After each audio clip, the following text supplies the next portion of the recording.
بسم اللہ الرحمن الرحیم۔ گزشتہ ویڈیو میں صلاۃ التسبیح کی فضیلت پر گفتگو کی گئی۔ اس میں صلاۃ التسبیح کا طریقہ سماعت فرمائیں۔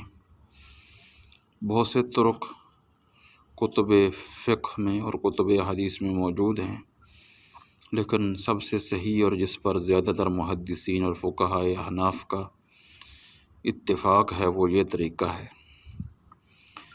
کہ 4 رکعت صلاۃ التسبیح کے نوافل کی نیت کے ساتھ آپ نوافل شروع کریں۔ ثناء کے بعد 15 مرتبہ تسبیح جو صلاۃ التسبیح کی ہے، یعنی سبحان اللہ والحمد للہ ولا الہ الا اللہ واللہ اکبر پڑھی جائے۔ پھر تعوذ و تسمیہ، فاتحہ شریف اور قرات کے بعد رکوع سے پہلے 10 مرتبہ پھر تسبیح پڑھی جائے۔ پھر رکوع میں 10 مرتبہ، پھر رکوع سے کھڑے ہو کر 10 مرتبہ، پھر سجدہ میں 10 مرتبہ، پھر سجدہ سے اٹھ کر جب بیٹھتے ہیں تو اس میں 10 مرتبہ، پھر دوسرے سجدے میں 10 مرتبہ۔ اس طرح ایک رکعت میں 75 مرتبہ 75 مرتبہ یہ تسبیحات ہو گئی ہیں۔ اسی طرح 4 رکعات میں 75 مرتبہ یہ تسبیحات پڑھی جائیں گی۔ اس طرح کل 300 مرتبہ ہو جائیں گی۔ دوسری رکعت میں چونکہ ثنا نہیں پڑھی جائے گی تو اللہ اکبر کہنے کے متصل بعد 15 مرتبہ سبحان اللہ والحمد للہ ولا الہ الا اللہ واللہ اکبر پڑھی جائے گی۔ تیسری رکعت میں چونکہ دوبارہ پھر ثنا پڑھی جاتی ہے نوافل میں، تو ثنا کے بعد 15 مرتبہ پڑھ کر پھر تعوذ و تسمیہ، یعنی اعوذ باللہ من الشیطان الرجیم، بسم اللہ الرحمن الرحیم، فاتحۃ الکتاب اور قرات کی جائے گی۔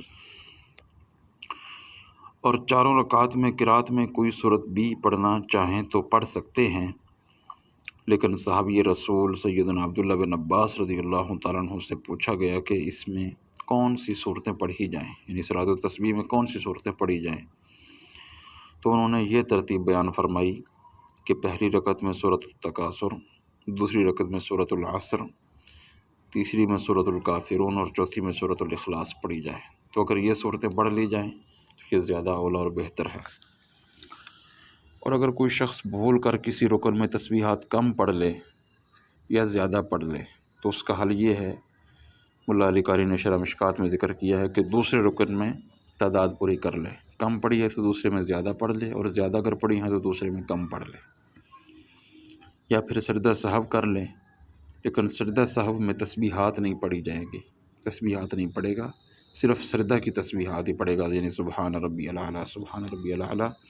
یہ تسبیح جو صلاۃ التسبیح کی ہے، سبحان اللہ والحمد للہ ولا الہ الا اللہ واللہ اکبر، یہ نہیں پڑھے گا۔ اور کتب فقہ میں یہ بھی موجود ہے کہ تسبیحات کو انگلیوں پر شمار نہ کرے گا، جس طرح کے تسبیح وغیرہ پڑھتے ہوئے پوروں پر لوگ گنتے ہیں تو اس طرح نہیں شمار کی جائیں گی۔ اگر دل میں یاد رکھ سکتا ہے تو دل میں یاد رکھے، اور اگر ایسا نہیں کر سکتا تو انگلیوں کے پوروں کو دبا کر اس طرح وہ شمار کر سکتا ہے، اس طرح وہ شمار کرے۔ اللہ رب العزت ہمیں صلاۃ التسبیح کی برکات سے مستفید ہونے کی توفیق نصیب فرمائے۔